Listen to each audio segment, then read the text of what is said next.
Buen día, Nadia. Le saluda Rubén Atahuichi. ¿Cómo está? Rubén, muy buenos días. Un saludo fraternal para ti, para toda la audiencia que sigue la radio. Y bueno, primero con frío y segundo con un poco de desesperanza con todo el giro que nuevamente da el sistema de justicia ante las nuevas tendencias de las líneas políticas o el sistema político que va a ingresar a nuestro país. Así es. Quiero hacer una referencia preliminar. El informe que emitió la Defensoría del Pueblo en su momento fue coincidente con los informes de la Comisión Interamericana de Derechos Humanos, de la Oficina del Alto Comisionado de las Naciones Unidas, dos instancias que estuvieron a través de personal desplegado en 2019, en noviembre del 2019, dentro del país, y que ellos también pudieron recoger información no solamente de las víctimas o de las personas afectadas, sino en particular esos dos equipos pudieron entablar las primeras conversaciones con el gobierno de Yanine Áñez, pudieron hablar con los ministros, con los efectivos policiales, con los mandos militares que pues encabezaron las masacres y las ejecuciones que se desarrollaron en el país. Entonces, algo de lo que siempre se ha procurado políticamente mantener en duda es primero sobre la existencia de violaciones a los derechos humanos, que eso luego ya ratificado con el informe del GIEI y otras instancias, otros organismos, pues queda realmente sin ningún tipo de sustento, ¿no? Y lo segundo, tratar de eludir la responsabilidad en su momento de Yanine Áñez y del gabinete y de los mandos policiales y militares y los grupos paraestatales que la acompañaron y la sostuvieron en el poder. Entonces, algo de lo que no se debería poner nuevamente en duda, no se debería dar tanta vocería, porque genera una suerte de confusión en la población, en la gente, y hay todavía ciertos rasgos de racismo, polarización dentro de la propia gente, es justamente esto. En Bolivia ocurrieron masacres sangrientas, el gobierno de Yanine Áñez las ordenó, las ejecutó. En Bolivia, los policías y grupos parapoliciales ingresaron a zonas de la ciudad de La Paz y ejecutaron. Así es como en esos términos lo ha señalado al menos el GIEI incluso, que fueron ejecuciones directas contra 3 hombres en ese momento. En Bolivia ocurrieron hechos de tortura, ocurrió persecución judicial, ocurrieron hechos incluso de violencia sexual a las mujeres que habían sido apresadas durante el gobierno de Yanine Áñez. Es decir, violaciones a los derechos humanos ocurrieron. Ya después, con el tiempo, después de la emisión de los informes defensoriales, no había dudas sobre los hechos. Existen los suficientes elementos, el pronunciamiento de organismos oficiales internacionales de derechos humanos, el pronunciamiento de la instancia, de la única instancia nacional de derechos humanos, que es la Defensoría del Pueblo, sobre estos hechos. Lo que quedaba en duda era ver cuál iba a ser la vía de juzgamiento, particularmente en el caso de Yanine Áñez y de sus ministros que fueron parte o que ordenaron las masacres. En ese punto, yo quiero recordar que ya después de que ingrese el gobierno de Luis Arce el año 2020, el año 2021, cuando se intentó instalar la posición o la voluntad para poder iniciar un juicio de responsabilidades, fueron, sí, las diputadas, diputados, senadoras, senadores del MAS quienes no lo impulsaron, pero además tampoco lo hicieron los grupos de oposición, Comunidad Ciudadana, creemos, y las otras pequeñas acciones que luego se dividieron dentro de la propia Asamblea Legislativa Plurinacional. Existieron las vocerías de los líderes políticos como Jorge Tuto Quiroga, como Carlos Mesa, entre otros, e incluso impulsada por algunos analistas y medios de comunicación, pese a la existencia de informes oficiales, a continuar poniendo en duda y además de politizar estos hechos, para que no se autorice o se trate de incluir al exmandatario Evo Morales y otros que no estaban ni siquiera en el país cuando sucedieron las graves violaciones a los derechos humanos, a fin de que esto pueda trancarse, para que esto no pueda ser viable.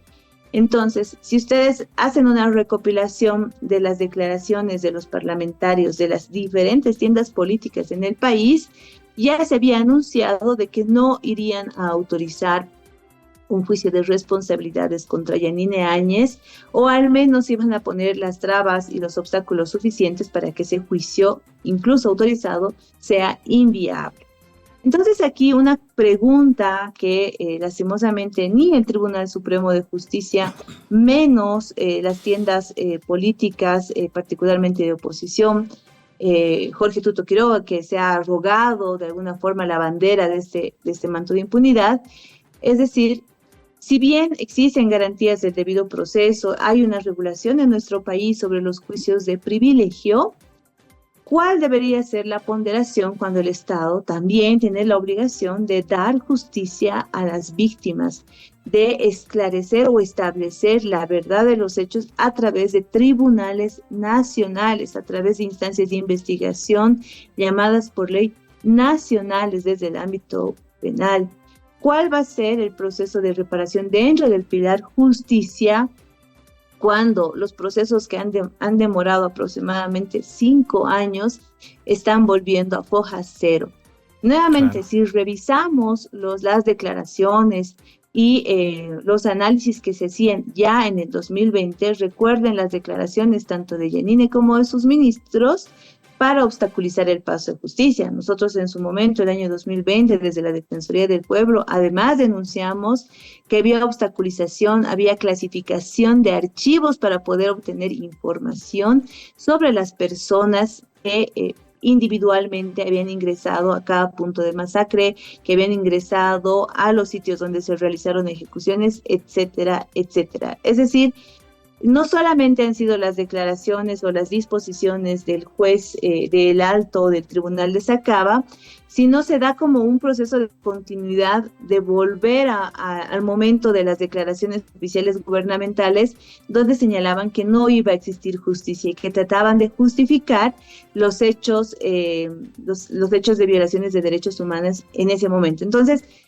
después de 5 años aproximadamente, Bolivia vuelve a foja cero, no solamente en el ámbito judicial, sino también desde el ámbito de poder, desde las declaraciones de los líderes políticos que posiblemente asuman el mando de este país, para decirnos que no se va a dar justicia y que en todo caso se va a ponderar los derechos de la victimaria en desmedro de los derechos de las víctimas. Eso como un punto claro. Otro que yo realizo y es, si tú igual haces o hacemos un recuento de los procesos de impunidad en nuestro país, del 64 al 82, las violaciones de derechos humanos durante las dictaduras militares, la masacre o la guerra del gas, con las masacres que ordenó Gonzalo Sánchez de Lozada, las masacres del Porvenir bajo el mando de Leopoldo Fernández, y otras, bueno, y estas del 2019, lastimosamente son los victimarios los que generan la posibilidad de que se pondere sus derechos en medio de las víctimas. Además de estas influencias desde los órganos o de las personas que van teniendo tendencia de poder en el país, también porque el sistema de justicia en nuestro país es bastante deficiente, tanto en las investigaciones, por la precariedad de las mismas, por el tiempo de demora para poder concluir procesos de investigación o juicios con sentencias ejecutoriadas y evidentemente con la complicidad de altos mandos. Lo que hizo Romer Saucedo a título de independencia judicial, a título de respeto de las garantías del debido proceso, solamente ha sido una muestra más de que el sistema judicial de nuestro país está con las élites de poder que vayan a ser, sean de izquierda, entre comillas, sean de derecha, entre comillas, sea quien sea o quien esté en el mando de poder. De que los jueces en nuestro país incluso con una orden que rompe la propia independencia judicial de cada juez, están dispuestos a someterse, de que las temáticas políticas de nuestro país siguen siendo el centro del sistema de justicia y que las grandes causas, desde las personas que van a reclamar un derecho propietario, las personas que van a reclamar una asistencia familiar, las personas que van a llevar su divorcio, no son del mínimo interés, pese a que son la gran masa de causas que tiene el sistema de justicia, no son del mínimo interés de nuestras, entre comillas, dignas, altas autoridades del sistema judicial. Así es. Lastimosamente. Nadia. El otro día, cuando le preguntaban a Jorge Quiroga sobre por qué cree que había ocurrido la recuperación de la independencia judicial, él decía que es la nueva reconfiguración política, es la consecuencia de la reconfiguración política, lo que da a entender que sí, cuando el poder cambia, también la justicia se dispone a ese poder. Y cuando a Efraín Suárez, que es el alfil de Luis Fernando Camacho, le preguntaron lo mismo, dijo lo mismo. Es que ya hay una nueva correlación de fuerzas y consiguientemente se han anticipado incluso a la posición del presidente estos hechos. Yo me preguntaba, y personalmente lo digo, Nadia, ¿por qué si Romer Saucedo pensaba de que ameritaba recuperar la justicia, no emitió este instructivo el 2 o el 3, mejor el 3 o el 4 de enero, cuando se posicionó como autoridad y como presidente del Tribunal Supremo de Justicia, y no esperar los resultados? Aquí hay una coincidencia. Terminan las elecciones el 17, 1, 2, 3, 4, 5 días, el 22, hace el instructivo 018, firma el instructivo 018 el señor Romer Saucedo. ¿Qué criterio tiene de esto, Nadia? Es un cálculo político, absolutamente, pero yo creo que ahí falta un análisis que ni siquiera lo están haciendo las tiendas de oposición. Si tú revisas a partir del 2016, que se da con el fallo del referéndum, con el fallo que declaraba como un derecho humano la reelección. 2017. 2017. Los fallos del 2024, si no recuerdo mal, que modifican la Constitución Política del Estado respecto a la elección discontinua. Sí. Y otros fallos judiciales. Yo recuerdo acá las declaraciones de los dos anteriores ministros de Justicia, tanto de César Siles como de Iván Lima, que hablaban sobre las nuevas configuraciones o el nuevo rol que van a seguir o que van a tener en el país y que ya han ido teniendo, se han ido marcando esa línea sobre el rumbo político de nuestro país, sobre el rumbo estatal de nuestro país. No sé si tú recuerdas ese término del gobierno de los jueces. Sí. Y es cuando tú puedes gobernar a través del Ejecutivo, que le ha pasado a Arce, cuando no puedes gobernar a través del Legislativo, como le ha pasado a Arce y a Yanine Áñez, entonces dispones de otro brazo operativo que pareciera que fuera una institución, un edificio, un departamento más, un extendido del órgano ejecutivo, pero no, es un órgano de poder como es el órgano judicial. ¿Para qué? Para que a través de fallos judiciales, fallos del Tribunal Constitucional, tú puedas generar los movimientos que no has podido disponer a través de los otros órganos de poder.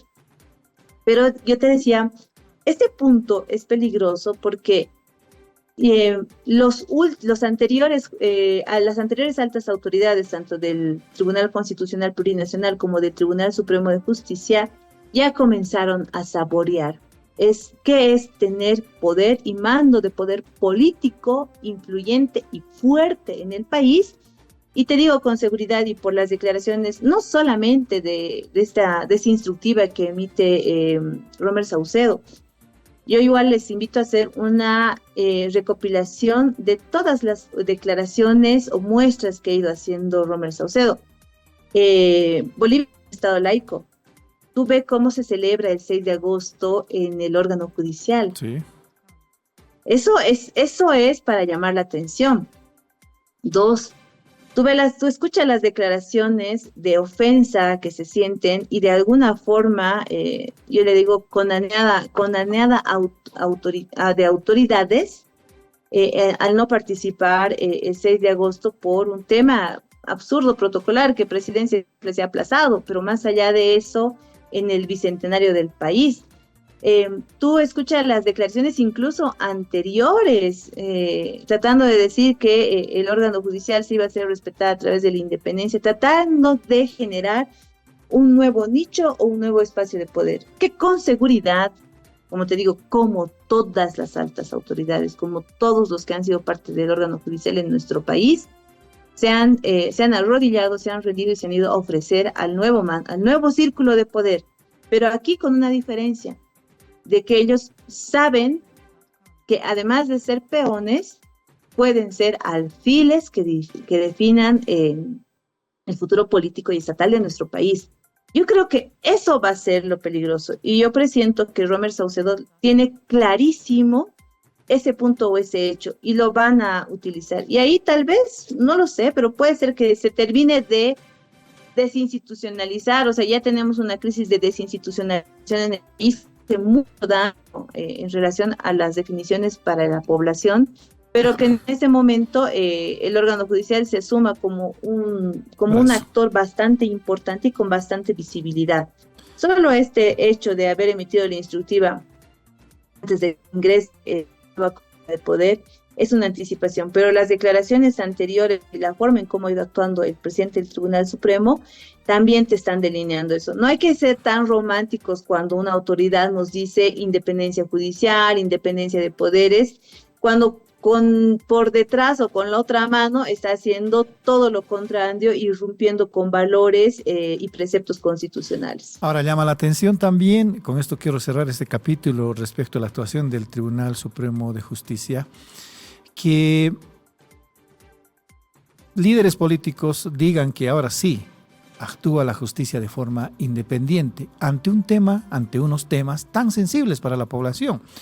No es corrupción que, si bien digamos podría tener la misma dimensión, pero en este caso son delitos de lesa humanidad. Las muertes a bala por impactos de bala o ejecuciones sumarias en Sencata y en Sacaba ameritaban una acción firme de parte del Estado en sujeción a las recomendaciones de la CIDH, del GIEI y de otros organismos de derechos humanos internacionales. Si así pasa en estos casos, imaginará usted, en casos de corrupción serán más flexibles o uno no pensará que van a ocurrir lo que la justicia independiente haga en realidad. Ahora, recuérdenos, por favor, Nadia, ¿qué recomendaciones específicas existen respecto de estos dos casos, Sencata y Sacaba, por parte del grupo interdisciplinario de expertos independientes? Ellos, sus expertos, como también la Comisión Interamericana de Derechos Humanos y el informe del Defensor del Pueblo, han establecido de que sí hubo tortura, hubo persecución y hubo masacres. La misma representante del GIEI, la señora Patricia Tapatá, decía: nosotros tenemos la certeza de que en ambos hechos hubo masacres. Por tanto, son masacres las que ocurrieron en Sacaba y en Sencata. Sí.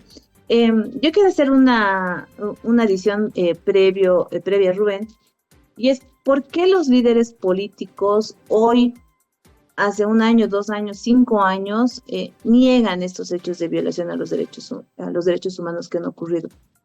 Porque no ha sido solamente el gobierno de Yanine Áñez quien ha planificado y ejecutado estas graves violaciones a los derechos humanos. Ha sido la cúpula política. Y sí, ellos no es por una defensa de ninguna manera, es suboccidental en el gobierno. Es por un tema de responsabilidad. No se quieren manchar las manos con sangre, por un lado. Y lo segundo es porque, además de las graves violaciones a los derechos humanos, hubo un hecho principal y era aplastar, destruir, anular el Estado plurinacional, con toda la concepción política, ideológica, de reivindicación de los pueblos indígenas particularmente, y de una Bolivia con rostro indígena finalmente, porque nosotros no somos yanquis, no somos europeos, nosotros somos indígenas preponderantemente, de forma directa, indirecta, en décima generación, no lo sé, como lo quieras llamar. Y eso si tú revisas los discursos oposición principalmente para el último proceso eleccionario volvieron a decir, ¿no? Hay que volver a la república, sí. Tenemos que modificar, es una constitución política del Estado que ha sido trabajada y votada un alto porcentaje de la población, incluso en la propuesta Quiroga está con romper con las tierras comunitarias y eso básicamente es ir a quebrar a los pueblos indígenas.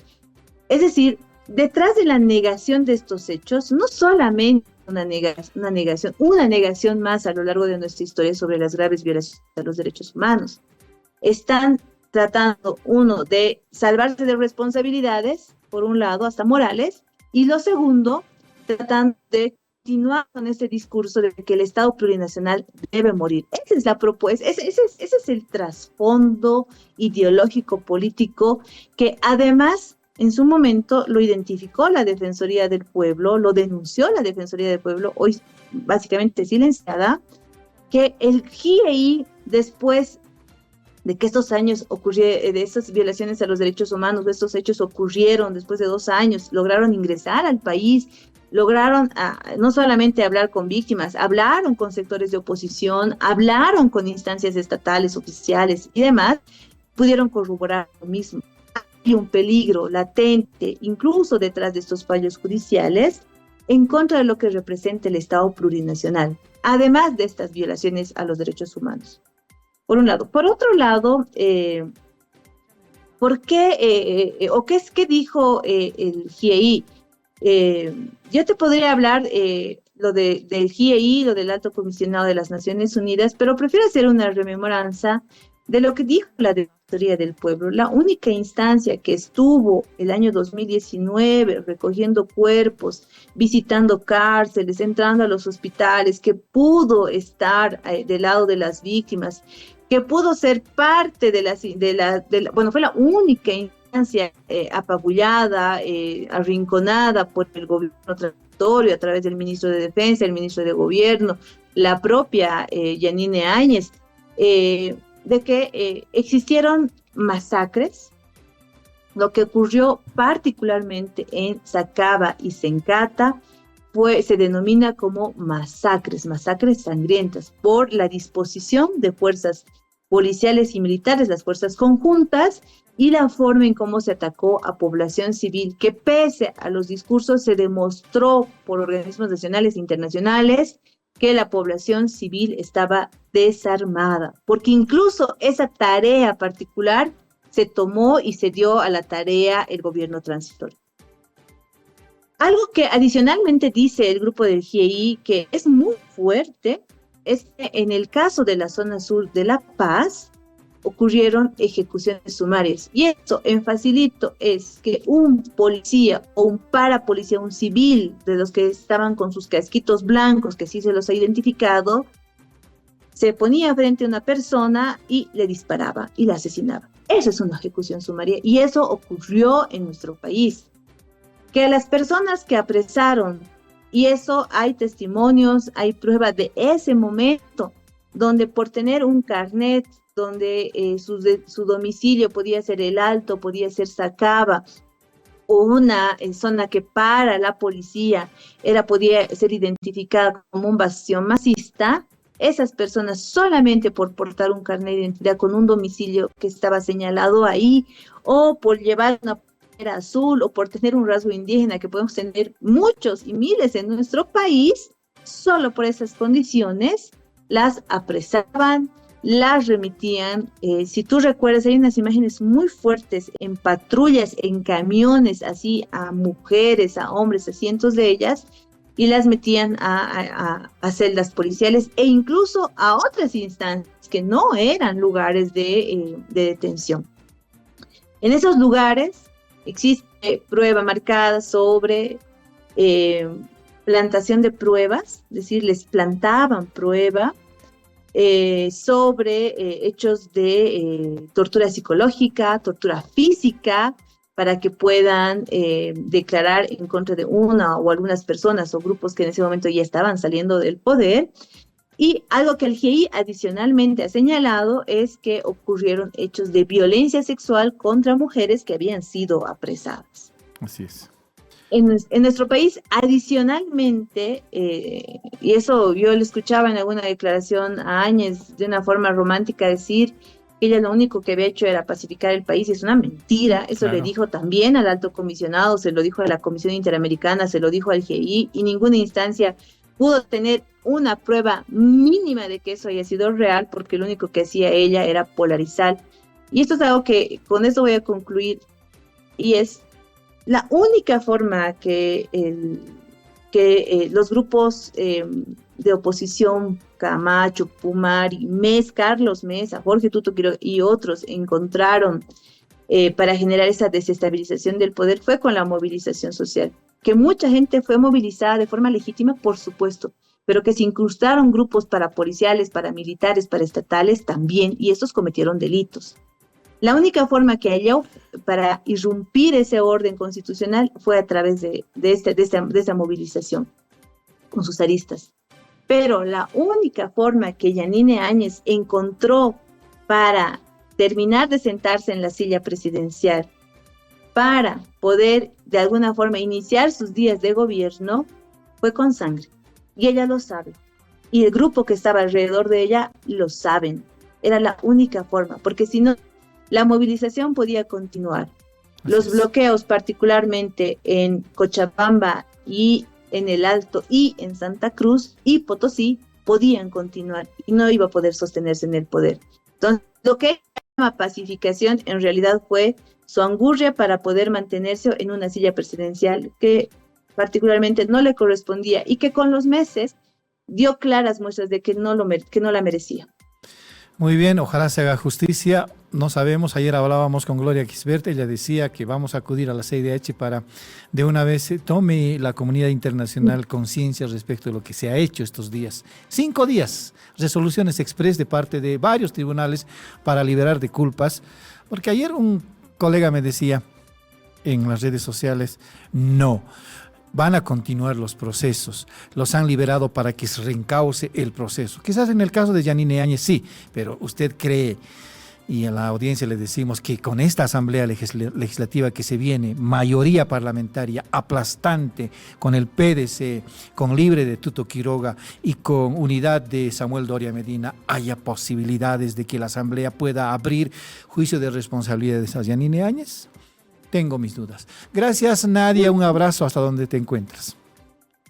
Claro que sí, Rubén. Solamente para terminar, ni siquiera con minoría la oposición tenía voluntad para abrir un juicio de responsabilidades. Ni siquiera con mayoría masista, y eso es algo que sí tiene que ver mea culpa, ni siquiera con esa mayoría masista se trató de impulsar un posible juicio de responsabilidades. ¿Qué va a pasar en nuestro país? Es que la Asamblea Legislativa, como ya más o menos lo han ido anunciando, es van a tratar de lavarle la cara a quienes estaban detrás de Yanine Áñez. Yo te reitero, Yanine Áñez es absolutamente, es una masacradora, para mí es una criminal, Yanine Áñez, que aún goza de impunidad, pero que fue accidental en los planes de otros hombres que estuvieron alrededor de ellas, entre estos Jorge Tuto Quiroga. Entonces, lo que va a pasar es que se va a mantener en impunidad porque otros también quieren lavarse las manos en estos hechos. O en su defecto van a utilizar, y eso va a ser mucho más pueril, van a utilizar estas causas y van a utilizar el llanto y el pedido de las víctimas para politizar estos hechos hacia otros actores, como ya lo han ido anunciando. Yo considero, y es cierto, corresponde acudir a la Comisión Interamericana de Derechos Humanos, por supuesto que sí. Ojalá las víctimas encuentren el cuerpo suficiente y la solidaridad entre ellas para poder llegar ahí, porque va a ser todavía un proceso largo y que no necesariamente eso les va a asegurar una justicia ni pronta ni oportuna. Así es. Muchísimas gracias, Rubén, hasta una nueva oportunidad. Un abrazo para ustedes. Nuevamente, solidaridad y mi bronca por justicia, de reclamo de justicia para las graves violaciones a los derechos humanos ocurridas en nuestro país entre el 2019 e incluso 2020. Gracias, Nadia. Nosotros hemos estado contando de nuevo estos hechos ayer en nuestra edición durante todos estos días y seguramente los próximos días. Gracias, le decimos a Nadia Cruz, ex defensora del pueblo.